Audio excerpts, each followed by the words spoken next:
আচ্ছা, কেমন লাগলো আপনি যে ছাগল পাইলেন দুইটা, কেমন কেমন লাগলো বলেন, কেমন লাগলো?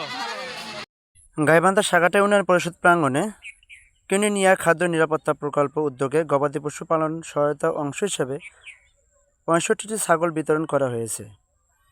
অনুষ্ঠানে প্রধান অতিথি হিসেবে উপস্থিত ছিলেন ৩ নং সাগাটা ইউনিয়ন পরিষদের চেয়ারম্যান জনাব মোশাররফ হোসেন সুইন। বগরি ভাইয়া, কেমন লাগতেছে আপনার?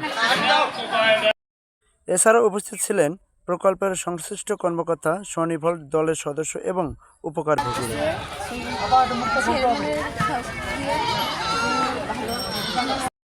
প্রকল্পের আওতায় প্রত্যেককে সুবিধাভোগীদের হাতে ২টি করে ছাগল তুলে দেওয়া হয়। ছাগল পেয়ে আনন্দ ও উচ্ছ্বাস প্রকাশ করেন উপকারভোগীরা। তারা জানান, এই সহায়তা তাদের পরিবারের আয়ের নতুন পথ তৈরি করবে। গবাদি পশু পালন করে তারা আর্থিক স্বাবলম্বী হওয়ার স্বপ্ন দেখেছে।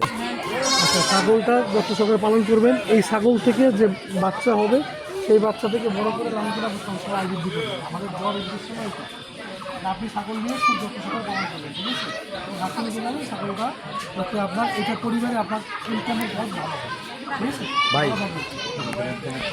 আয়োজকেরা জানান, দরিদ্র পরিবারের খাদ্য নিরাপত্তা নিশ্চয়তা করে এবং টেকসই জীবিকা সুযোগ সৃষ্টি করতে এ ধরনের সহায়তা কার্যক্রম পরিচালনা করা হয়েছে। ভবিষ্যতে এ ধরনের জনকল্যাণমূলক উদ্যোগ অব্যাহত থাকবে বলে